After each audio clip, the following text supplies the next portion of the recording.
Sahabat KPS, senang dapat kembali menjumpai saudara dalam acara Gema Kasih Indonesia. Saya Pendeta Arlianus Larosa sebagai pemandu percakapan kita. Ini sebuah program yang disediakan untuk menolong kita memahami isu-isu tertentu di tengah-tengah masyarakat atau pandangan-pandangan teologis tertentu dalam kehidupan kekristenan, supaya dengan demikian kita semakin dapat menempatkan diri dan iman kita tentu saja di tengah-tengah situasi Indonesia, negara kita yang majemuk ini. Dan di dalam episode kali ini kita akan berbicara tentang satu topik menarik, ya.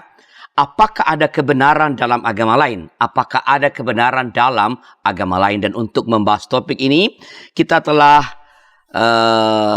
hadir di studio narasumber kita, Bapak Pendeta Dr. Martin Lukito Sinaga. Selamat datang Pak Martin. Salam bertemu Pendeta Arlianus Larosa. Senang bisa bertemu lagi di sini, acara yang istimewa ini. Iya, Pak Martin pendeta dari GKPS, ya GKPS betul. Juga menjadi tenaga di badan Pancasila. Ya, di BPIB.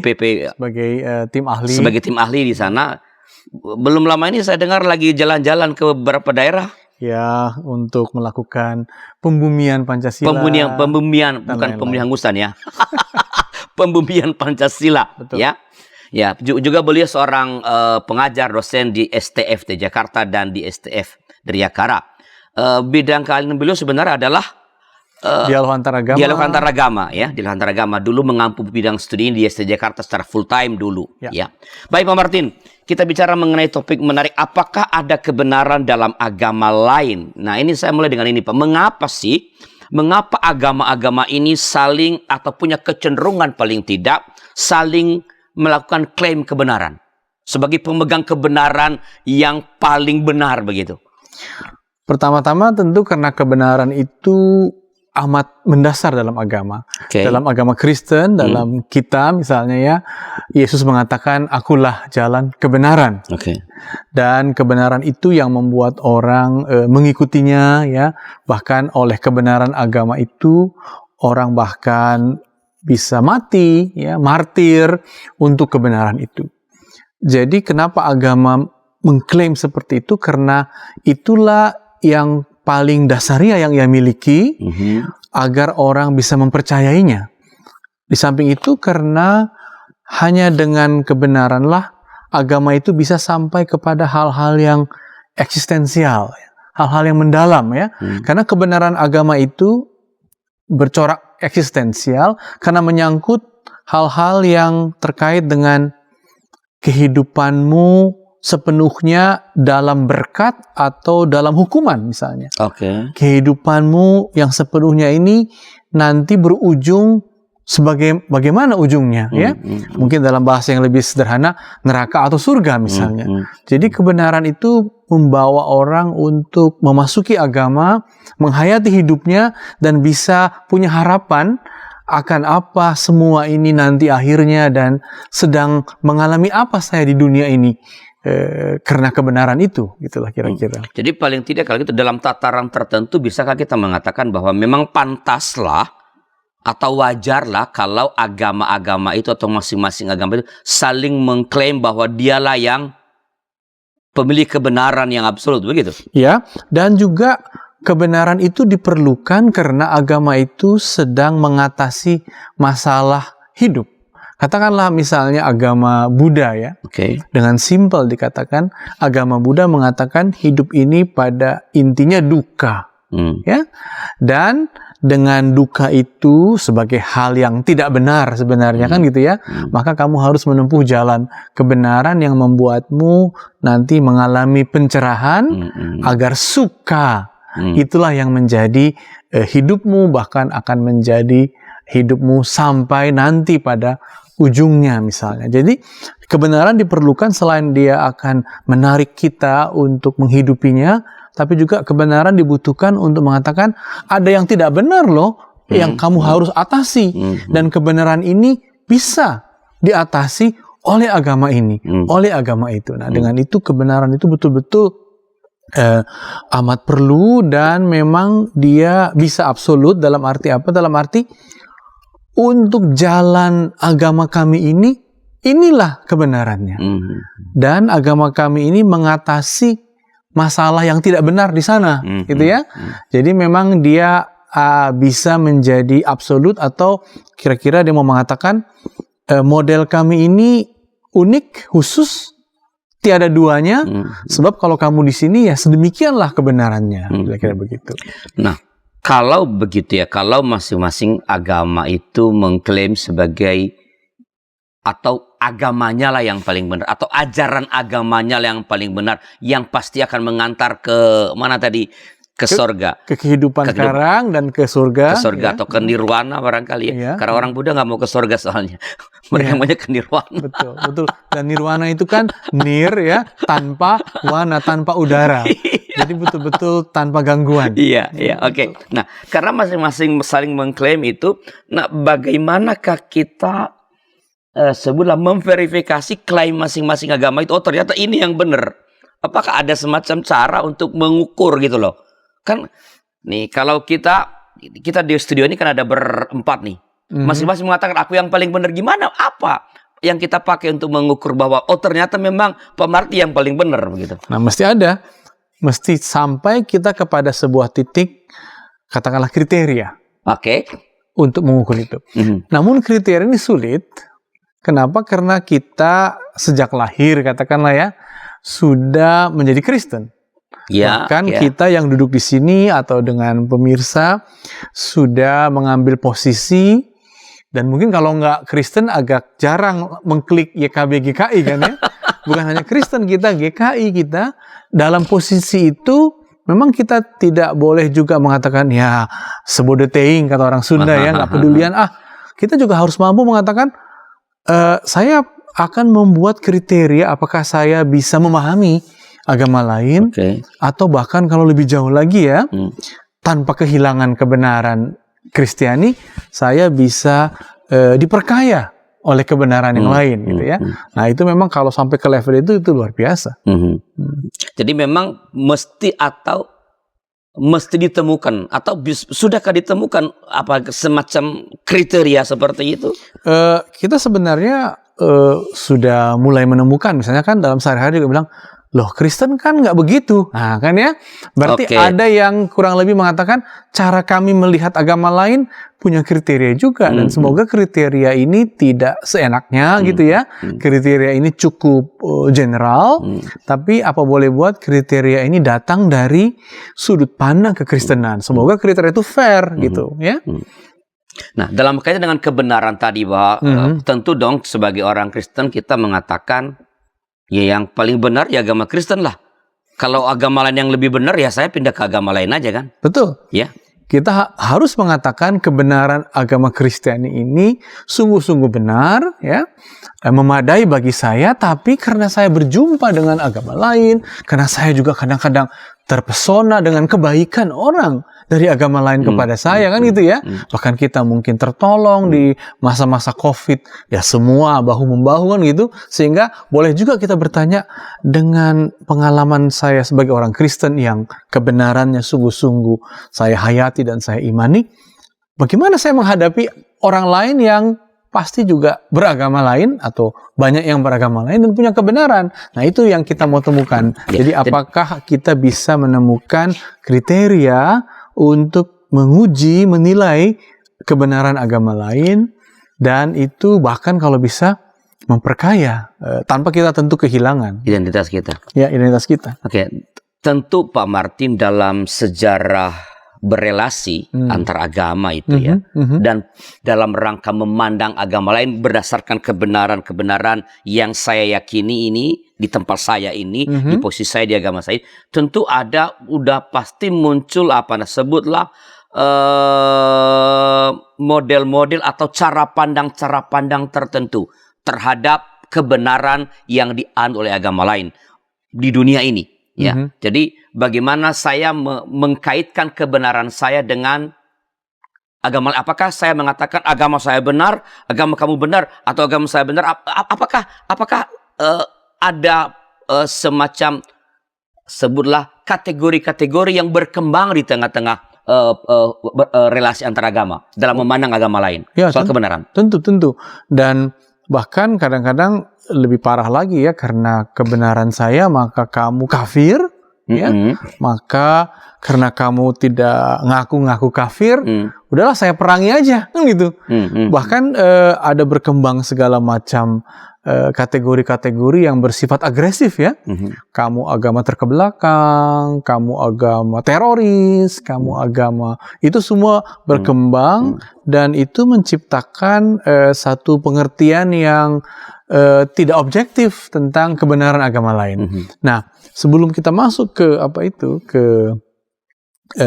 rincian-rincian pendekatan itu ya, ada pemikir-pemikir yang katakanlah udah capek lah dengan agama gitu ya, lalu mereka membuat kriterianya ya, dan itu oleh seorang penyair Jerman bernama Lessing ya. Nah, dia membuat cerita dan katanya kalau cerita ini kita dengar, kita mengertilah apa dan mana agama yang benar. Kan gitu. Nah, ceritanya begini. Gak apa-apa saya cerita ya. Karena ini terkenal sekali. Sering dikutip-kutip oleh orang udah capek. Kalau agama kok ribut mulu. Udah kita buat kriteria yang manusiawi aja. Untuk menilai mana yang agama yang benar. Tanpa bertitik tolak dari katakanlah sebagai orang Kristen atau sebagai orang Islam. Inilah kriteria katanya. Jadi ceritanya begini. Suatu saat katanya, tapi ini cerita rekaan ya. Suatu saat orang bertemu dengan Nathan yang bijak, ya. Kan Nathan bisa punya cerita terhadap Daud itu ya. Lalu ditanya kepada Nathan, Nabi Nathan kan kau terkenal karena bijak. Sekarang kami mau tanya kepadamu, manakah agama yang benar? Kau tahu kan, kau mengenal ada Islam, ada Kristen, ada Yahudi. Dari ketiga ini, ayolah, katakanlah agama yang benar. Tapi jangan bilang, terserah orangnya dong. Kami nggak mau jawaban yang simpel begitu. Jangan terserah orangnya yang benar. Buatlah satu pendekatan. Oh begini katanya, aku akan bercerita. Ada seorang raja yang punya satu cincin gitu ya. Lalu dia hendak mewariskan kerajaannya, mewariskan kebenarannya kepada anaknya. Tapi anaknya ada 3. Mewakili Kristen, Islam, dan Yahudi. Lalu dia bingung, tapi dia akhirnya dapat gagasan. Dia pergi ke pandai emas, ya. Cincinnya itu disuruh kepada pandai emas supaya ditempa agar menjadi 3 cincin yang sama persis. Duplikat ya. Tapi dari cincin itu sama persis begitu, ya. Lalu akhirnya ketika dia mau meninggal diserahkan kepada 3 anaknya 1, 2, 3. Lalu ketika dipakai dia mengatakan, kalian adalah pewaris kerajaanku, salah satunya gitu ya, dan pewaris kebenaran begitu ya. Salah satu dari Anda, bukan 3-3-nya. Iya, bukan salah satu. Dengan masing-masing dapat cincin yang sama. Tentu mereka protes. Lah, Bapak ini bikin bingung ya. Dari mana kami tahu bahwa kamilah kan itu yang pewaris kebenaran kerajaanmu, sementara Bapak memberi tanda yang sama pada kami. Lalu jawab Bapak ini, pakailah, hidupilah dirimu dan pakailah cincin itu nanti. Nah ini, dengan perbuatanmu, dengan cara hidupmu, kau akan sendiri mengetahui kaulah sebenarnya pewaris yang sesungguhnya, pewaris kebenaran itu. Nah, jadi dengan cerita itu pesannya apa? Pesannya, semua agama itu akhirnya dinilai dari bagaimana dia dipraktekkan, bagaimana dia dimunculkan, bagaimana dia menjadi pola-pola kehidupan, dan orang akan menilai, oh pola kehidupan ini yang paling benar, inilah yang sebenarnya agama yang paling benar gitu. Jadi kebenaran agama diletakkan pada sikap hidup yang praktis. Nah, tentu orang bertanya, masa begitu aja? Bagaimana kalau agama tertentu kurang dipraktekkan? Misalnya agama yang lebih menghayati meditasi misalnya. Apakah agama itu kurang benar gitu ya? Karena nggak ekspresif ya? Atau kalau ada orang sama sekali nggak beragama tapi mempraktekkan hidup yang benar, bisa nggak sih? Nah itu juga konsekuensi kalau mendefinisikan agama yang benar tergantung prakteknya. Berarti ini belum memberikan sebut kriteria yang lebih apa? Lebih persis. Ya, tentang mana yang mana? Apakah ada kriteria yang lebih persis itu setelah informasi berikut ini?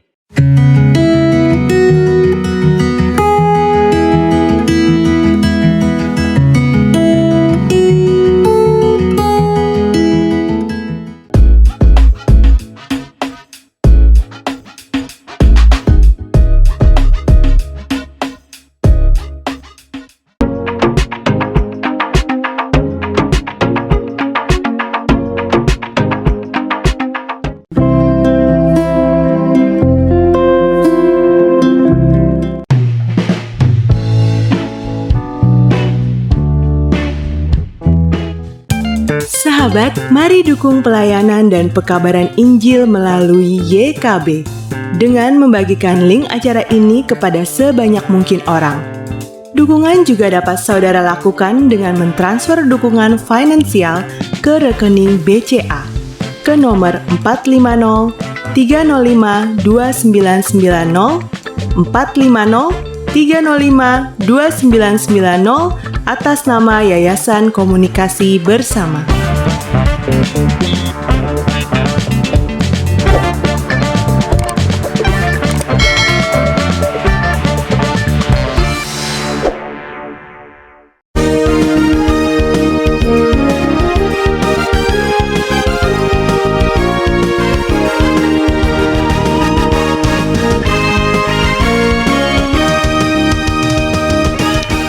Sahabat, terima kasih masih bersama kami dalam acara Agama Kasih Indonesia. Saya Pendeta Rensla Rosa dan kita masih berbicara tentang apakah ada kebenaran dalam agama lain bersama narasumber kita Bapak Pendeta Dr. Martin Lukito Sinaga. Pak Martin, saya melanjutkan pertanyaan saya tadi di segmen pertama, Pak.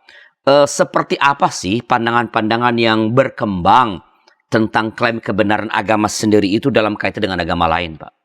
Ya, jadi kita dengan mendengar kisah Lessing itu tentang Nathan yang bijak, memang orang kalau mau cara cepat udahlah agama dilihat dari perbuatannya aja, gitu ya. Tapi kita nggak mau dong hanya karena perbuatan agama itu langsung dicap jelek kan gitu ya. Mesti ada yang lebih mendalam lagi dari agama itu yang membuat kita mengatakan, oh ini agama yang benar.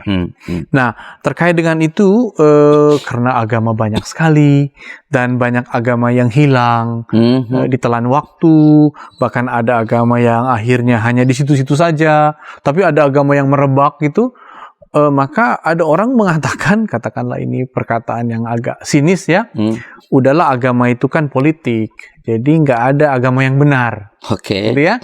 Yang ada adalah bahwa ini urusannya orang Arab hendak mengekspansi, ini urusannya orang Eropa hendak meluaskan kekuasaannya, ini urusannya orang Cina hendak berdagang lalu menguasai dunia, jadi tidak ada agama yang benar. Tapi orang mengatakan, tapi kalau kamu amati agama ya, selain agama itu telah membuat orang berkorban untuk agama itu ya, agama itu telah membuat orang beribadah dengan luar biasa, bahkan agama itu telah membuat banyak orang tidak menikah kayak pastor-pastor kan gitu ya. Berarti ada juga sesuatunya agama ini yang tidak urusan politik gitu. Jadi agama ini bahkan kan dalam pendekatan yang lebih ilmiah bahkan dikatakan ya oleh orang seperti Rudolf Otto ya, bahwa ada kok pengalaman yang disebut tremendum ex fascinosum.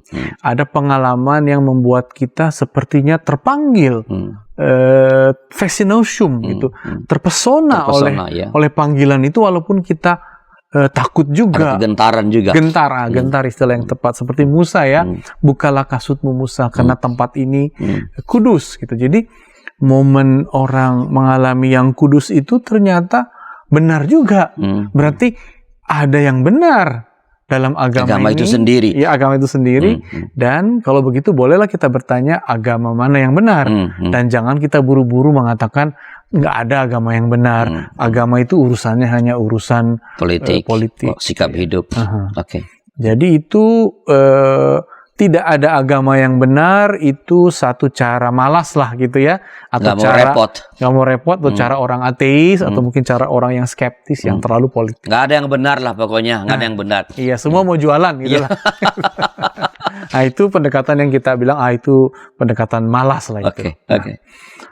Lalu dalam sejarahnya karena agama itu berkembang ya, agama itu meluas, maka ada yang mengatakan begini. Sebenarnya hanya ada satu agama yang benar. Yang lain tidak benar adanya. Jadi orang harus menemukan mana agama yang benar itu, yang ternyata hanya ada satu. Gitulah. Nah, dalam pengalamannya agama Kristen begitu pada mulanya. Pada awalnya. Teristimewa misalnya gereja Katolik ya, yang pada abad-abad tertentu, abad pertengahan lah, dalam doktrin gerejanya mengatakan extra ecclesiam nulla salus. Oh iya. di luar gereja tidak ada keselamatan. Jadi kalau kau mau selamat ke gereja lah, kamu harus masuk anggota gereja. Malah kalau kau keluar anggota gereja, bukan hanya kau tidak selamat, kau keluar dari masyarakat, ya. Sering disebut ekskomunikasi. Gitu. Istilahnya menarik sekali. Jadi kalau orang dikeluarkan dari jemaat, diekskomunikasikan, tidak ada komunikasi lagi, tidak ada Injil lagi yang kamu dengar, dan kau di luar kebenaran, di luar akan hilang dengan sendirinya. Hilang dengan sendirinya dalam gereja dan hilang dari masyarakat. Tapi mengherankan ketika gereja yang sama itu, ya, pada Konsili Vatikan kedua, mengubah pandangannya, mengubah dogmanya. Misalnya Nostra Aetate mereka sebut nama dokumen itu, ya, mengatakan bahwa kami meyakini bahwa di dalam agama-agama lain ada kebijaksanaan yang telah membimbing hidup mereka sedemikian. Dan kami tidak mengabaikan, kami tidak menolak kebenaran yang telah sedemikian menuntun hidup agama-agama lain. Wah, tentu orang kaget kan? Wah, gereja Katolik ternyata yang dulu tegas di luar kami, sekarang terbuka matanya, terbuka hatinya, mengatakan, loh, ternyata jalan-jalan yang di luar gereja Katolik ini telah sedemikian menuntun, dan kami tidak akan mengklaim itu jalan yang menyimpang atau bagaimana. Nah, di pihak lain yang Protestan, yang GKI katakanlah, ya, dalam pengaruh Dewan Gereja Sedunia misalnya, dan dalam pengaruh teologi reformasi, Luther, Calvin, akhirnya juga mengatakan begini, ada penyataan umum. Ya, jadi secara umum, general revelation, gitu ya. Secara umum Tuhan sebenarnya mewahyukan. Semua orang tahu, dan Yesus juga mengatakan bahwa Tuhan memberi matahari dan hujan kepada semua orang.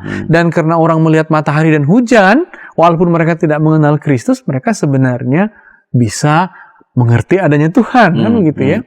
Jadi dengan gagasan general revelation, orang Kristen, ya, mulai keluar dari mengklaim, mendaku bahwa hanya ada satu kebenaran di sini, gitu.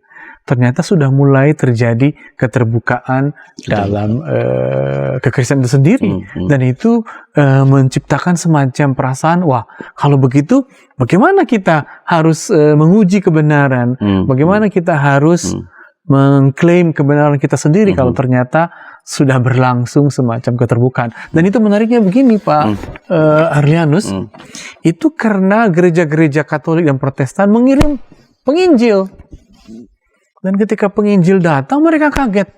Loh, kenapa orang-orang yang belum mengenal Kristus ini sudah mengenal kebaikan, gitu ya? Dari mana? Dari mana? Apa yang mendorong mereka? Apa yang mendorong mereka? Sudah mengenal bahkan cara-cara untuk memaafkan, misalnya, katakanlah dengan memberi korban, tapi tidak manusia lagi, tapi binatang, misalnya, ya, seperti korban yang bersifat silih, ya, korban untuk pengganti. Sehingga mereka bertanya dan mengambil kesimpulan, ada kalau begitu karya Tuhan yang membuat mereka menemukan kebenaran ilahi, begitu. Secara umum namanya general revelation atau Nostra Aetate yang tadi dikembangkan oleh gereja Katolik. Jadi ada kebenaran dalam agama-agama lain sebenarnya, atau kebenaran yang menuntun mereka. Ya. Tapi kebenaran yang paripurna tetap ada di gereja. Ya, masih begitu. Tapi kebenaran yang menyelamatkan, yang kita dapat dari Yesus Kristus, belum sampai kepada mereka, gitu. Jadi meskipun mereka menganut kebenaran yang juga datang dari Allah, tapi keselamatan masih dikatakan belum sampai mereka, karena itu general. Itu satu penyataan atau pewahyuan yang general, tapi pewahyuan yang khusus yang darinya orang tiba kepada keselamatan itu belum tiba, karena itu tergantung kepada apakah mereka menerima dan mengenal kebenaran dalam diri Yesus Kristus. Nah, di situ perbedaannya dalam perkembangan kekristenan atau Katolik pada akhir ini. Apakah dari situ barangkali pandangannya siapa? Paul Nitter yang mengatakan yang lain sebagai Kristen anonim? Begitu? Itu akhirnya melanjut. Itu lanjutan dari yang tadi dari pernyataan pewahyuan umum itu. Iya, atau pewahyuan Katolik sebenarnya bukan Paulinita tapi Karl Rahner. Rahner ya di yang bekerja di Vatikan II ya. Betul, dia Rahner. ikut mempengaruhi Vatikan II. Karl Rahner akhirnya mengembangkan lagi dari apa yang disebut katakanlah eksklusivisme itu ya, dengan mengatakan sebenarnya di agama lain ada kebenaran tapi tersirat, tapi unknown. The unknown Christ, gitu ya. Jadi Kristus itu sebenarnya ada, tapi mereka tidak mengenalnya, mereka belum bisa menyebutkannya. Anonim, Kristen anonim. Jadi misalnya misionaris juga ini ya, yang kerja di India misalnya ya, lalu bertemu dengan Gandhi kan gitu. Dan Gandhi itu sepertinya menghayati sekali pengampunan, ya. Dia seperti melakukan perlawanan tanpa kekerasan. Loh inilah Yesus kan gitu. Justru dengan kekerasan kamu nggak dapat apa-apa, pipi kananmu ditampar beri pipi kiri. Itulah Gandhi. Cuman Gandhi tidak tahu nama dari yang ia imani dan menggerakkan dia itu begitu. Iya, nama dari kebenaran itu mungkin dia belajar secara umum, tapi dia tidak tahu bahwa itu sebenarnya adalah prinsip dan kebenaran Kristiani begitu. Nah, tapi atas pendekatan yang seperti itu yang sering disebut inklusivisme itu, orang mengatakan tapi nanti orang-orang lain masih kau anggap tidak sehebat kamu dong gitu ya. Kalau mereka orang Kristen yang belum punya nama gitu ya. Jadi itu masih dianggap kurang cukup fair dong dalam menguji kebenaran agama lain gitulah. Jadi dan itu pandangan yang paling mutakhir kah? Itu pandangan yang cukup berkembang dan banyak yang ingin memperbaiki pandangan itu. Tapi di pihak lain muncul pandangan yang lebih ekstrim lagi yang mengatakan begini. Sebenarnya semua agama itu ya sebagian-sebagian saja Kebenarannya. Jadi kebenaran mutlak itu hanya satu. Ya, kebenaran mutlak itu ada di luar agama itu, gitu ya. Dan agama itu seperti menunjuk kepada kebenaran itu dan diperlukan semacam proses bersama-sama untuk akhirnya tiba kepada kebenaran yang paripurna, gitu. Nah, misalnya orang-orang seperti para mistikus, ya, sering mengatakan bahwa kebenaran itu kan sesungguhnya adalah keterarahan kita pada Allah dan bagaimana kita tidak mengarah kepada diri sendiri. Jadi kebenaran agama adalah Allah yang menjadi arah seluruhnya. Ya. Jadi dalam Kristen ada itu, dalam Islam ada itu, dalam Buddha ada itu. Cuman masing-masing agama ini terlalu fokus pada dirinya sehingga lupa bahwa dirinya itu adalah sekadar gitu ya, sekadar rakit, sekadar alat untuk menyeberangkan manusia kepada kebenaran yang mengatasi agama-agama itu. Kalau udah sampai kepada kebenaran yang paling benar itu berarti agama-agama tadi diperlukan sebenarnya kalau dalam pandangan seperti itu. Iya, betul. Namun kalau kita cek dan kita lihat masing-masing agama itu menghayati kebenarannya di dalam agama itu. Tidak harus agama itu menjadi jembatan saja, menjadi rakit saja gitu. Jadi dengan pengalaman Kristiani, dengan seluruh kehidupan Kristiani lah sebenarnya kebenaran itu dirasakan. Bukan kalau katakanlah kekristenan itu hanya sekadar alat, Islam hanya sekadar alat untuk sampai kepada kebenaran. Apakah ini sama dengan mengatakan semua agama sebenarnya sama pada dasarnya? Ya, itu. Para mistikus, terutama mungkin filsuf-filsuf akan cenderung mengatakan ya udah semua agama. Bahkan mungkin kita dengar juga dari dari orang-orang mistikus Jawa ya, agama Sami Mawon gitu ya. Semua itu hanya pakaian saja. Yang penting bagaimana kita ke arah Tuhan begitu. Nah, kalau kurang lebih tadi kan saya coba dari Pak Martin jelaskan tadi ada yang mengatakan kebenaran hanya ada di sini, di sana salah. Ya. Tapi ada kebenaran di sini yang paling benar, kebenaran yang besar yang banyak. Di sana juga ada kebenaran. Ya. Lalu di sana ada kebenaran juga yang sementara menuntut pada keselamatan, tapi tidak mereka tahu, mereka tidak menyadari bahwa itu sebenarnya kebenaran di dalam Kristus begitu. Yang terakhir ya sebenarnya semua sama, punya nilai yang sama. Nah, dalam perkembangannya pandangan sebuah 3 atau 4 tadi pandangan seperti itu, mana yang paling umum oleh gereja atau Kristen sedunia setelah informasi berikut ini.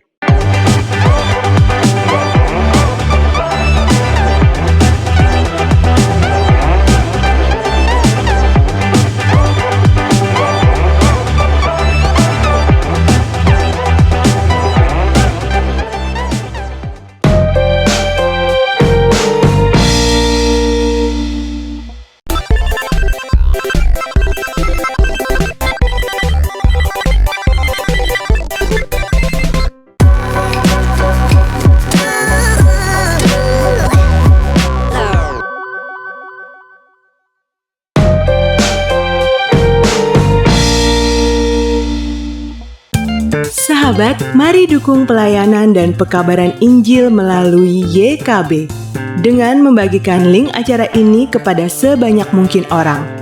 Dukungan juga dapat saudara lakukan dengan mentransfer dukungan finansial ke rekening BCA ke nomor 450 305 2990 450 305 2990 atas nama Yayasan Komunikasi Bersama.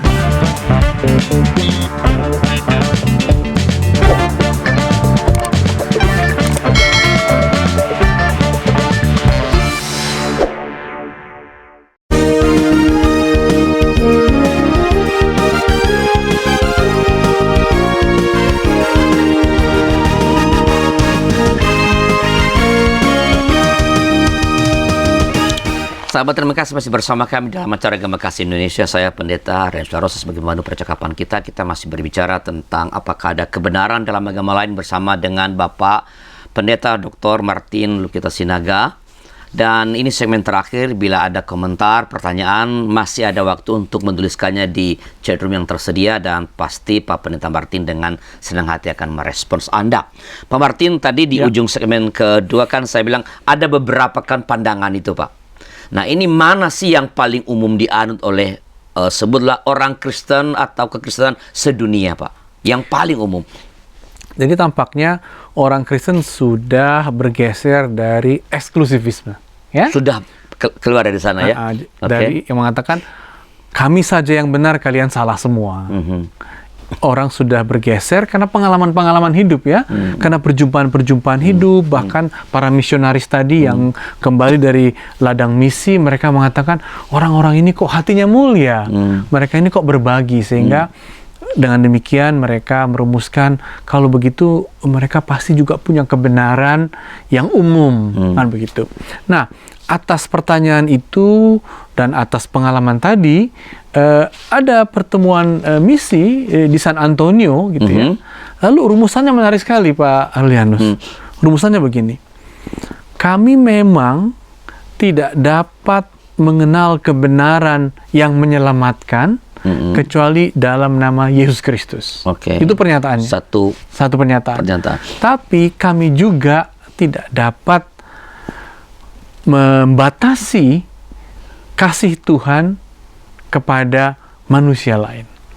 Jadi kalau boleh kita katakan ada satu sikap yang mulai terbuka pada kebenaran agama lain, walaupun orang Kristen tidak tahu kebenaran yang menyelamatkan kecuali dalam Yesus Kristus.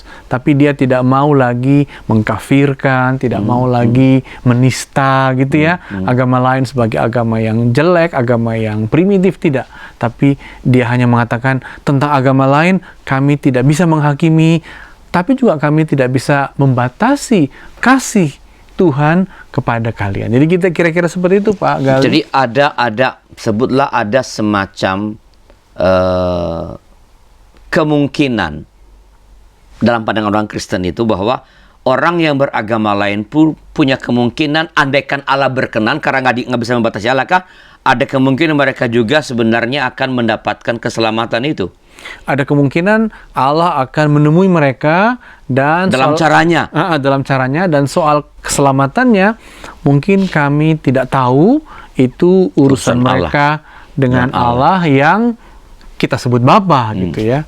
Nah, tapi dengan gagasan itu tentu kita bertanya, oke, kalau begitulah posisi pada umumnya orang Kristen, tidak boleh kehilangan kebenarannya, tapi juga tidak menegatifkan kebenaran agama lain. Kalau begitu sekarang bisa nggak kita punya kriteria untuk mengatakan, oh agamamu itu benar, oh agamamu itu sudah nggak benar. Nah, bisa nggak kita bikin kriteria? Ada apa kriterianya, Pak? Nah, ada pemikir-pemikir yang mencoba lebih jauh lagi gitu ya. Gimana? Daripada sekadar tadi itu, misalnya orang seperti Hans Kung ya, dalam banyak pikirannya dia mengatakan tidak mungkin kekristenan itu tidak menilai agama lain, kan gitu ya. Tapi bisa nggak dia menilai secara fair, tapi juga dia menilai dari sudut imannya dong gitu, kan gitu ya. Iman yang lain itu apa iman kita? Iman kita. Oke. Tapi iman kita dalam menilai ya kiranya fair dong gitu ya. Jangan misalnya agama itu tidak benar kalau misalnya rambutnya tidak dipotong. Itu kan kriteria yang agak sedikit seenaknya gitu ya. Kalau agama itu makan ini, maka agama itu tidak benar. Mungkin itu terlalu sederhana kalau kriteria begitu. Nah, jadi orang seperti Hans Kung mengatakan, oke, kalau kita tahu kita agama yang benar dan kita tidak mau mencap agama lain sebagai sesat gitu ya, maka apa dong kriteriamu untuk menguji agama lain? Dia mengatakan begini, ada dua kriteria. Pertama, kriteria dari penglihatan luar, tapi yang kedua kriteria dari dalam iman Kristen. Maksudnya apa dari luar? Katakanlah kamu ini sekjen PBB, maka kamu akan tahu mana agama yang benar atau tidak dari luar, kan begitu? Dan ini dekat sekali dengan tadi cerita Nathan dari orang bijak itu. Maka kriteria luar untuk menguji kebenaran dan ketidakbenaran agama adalah kriteria yang disebut kriteria humanum. Kriteria kemanusiaan.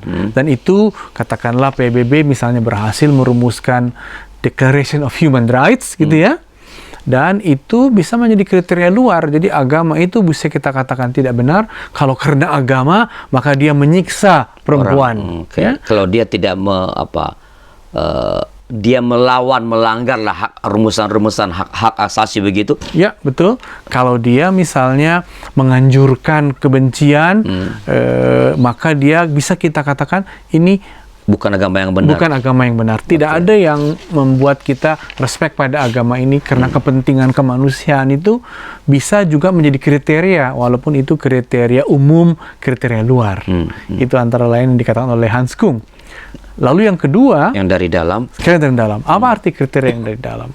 Kriteria yang dari dalam artinya bagaimana kamu, karena kamu mempercayai Kristus tadi, tapi kamu tidak mau menista agama lain, tidak mau membuat agama lain negatif dari imanmu kepada Kristus, bisa nggak kau bikin kriteria kebenaran agama lain, kan gitu ya? Yang nanti kau bisa belajar. Nah, dia mengatakan, oh bisa. Kalau ada agama yang melakukan dan menghayati hidupnya tidak bertolak belakang dari apa yang Yesus Kristus ajarkan, yaitu bahwa mengasihi sesama dan mengampuni sesama yang bersalah adalah jalan kebenaran, dan itulah yang Yesus katakan, akulah jalan kebenaran hidup. Kalau agama lain tidak bertolak belakang dari kriteria batin atau kriteria teologis Kristiani ini, maka kita bisa mengatakan dari agama itu aku bisa belajar sesuatu. Dari agama itu aku bisa bertambah mengerti tentang mengasihi. Jadi ada kisah yang menarik misalnya begini, Pak Arlianus.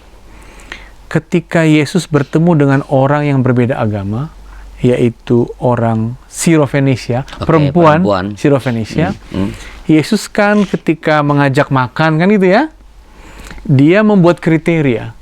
Makanan ini hanya untuk orang-orang Yahudi yang kepadanya aku datang. Kan begitu. Itu kriteria Yesus. Lalu ketika berjumpa dengan perempuan itu mengatakan, tapi Tuhan, aku juga pengen makan di situ, kan gitu. Tapi Yesus mengatakan, sayang sekali ya, saya ini hanya melayani bangsa saya. Lalu perempuan itu mengatakan, kalau begitu makan remah-remahnya pun aku mau, kan gitu ya. Kalau begitu jadi anjing yang biasanya makan remah-remah pun aku siap untukmu itu. Akhirnya Yesus terkejut. Seolah-olah perempuan itu mengatakan apa kepada Yesus? Kalau kau Yesus, jadilah seperti Yesus selalu. Jangan kau jadi seperti orang-orang Yahudi yang membeda-bedakan. Jadi seperti Yesus ajalah kamu yang memang siapapun asal memenuhi kriteria jalan sukacita Kristus itu benar. Sehingga Yesus mengatakan, benar ini perempuan yang dulu kita anggap di luar Yahudi, ternyata dia benar karena dia sesuai dengan kebenaran Kristiani. Walaupun dia tidak sesuai dengan kebenaran keyahudian, tapi dia sesuai dengan kebenaran Kristiani karena itu. Jadi kriteria itu dapat membuat kita mengatakan, ya, aku melihat ada kebenaran pada agamamu karena dia seperti apa yang diajarkan oleh Yesus dan tidak bertolak belakang begitu. Jadi artinya itu sekali lagi bahwa kita dapat melihat kebenaran pada agama lain ketika kita menemukan bahwa dalam kehidupan orang beragama itu, agama yang lain itu terlihat atau paling tidak melawan hal-hal yang diajarkan oleh Yesus begitu. Betul. Seperti pengalaman dengan perempuan Venesia itu ya. Perempuan itu mengatakan, Yesus kau tetap jadi Yesus ya, gitu. Jangan kamu tergoda untuk mewakili kelompok Yahudi loh. Kamu jadi Yesus aja. Dan Yesus mengatakan, ya, tidak ada kebenaran seperti kau ya, katanya. Karena kebenaranmu itu tidak berlawanan dengan kebenaran yang kutunjukkan dan kubawa di tengah-tengah dunia ini, gitulah kira-kira. Nah, ini kan tadi kan Pak Martin kan ngutip ya pandangan-pandangan ya. Lalu lalu merujuk pada yang Tuhan Yesus katakan. Tapi itu kan itu saya bisa mengatakan itu bersifat statement umum, Pak.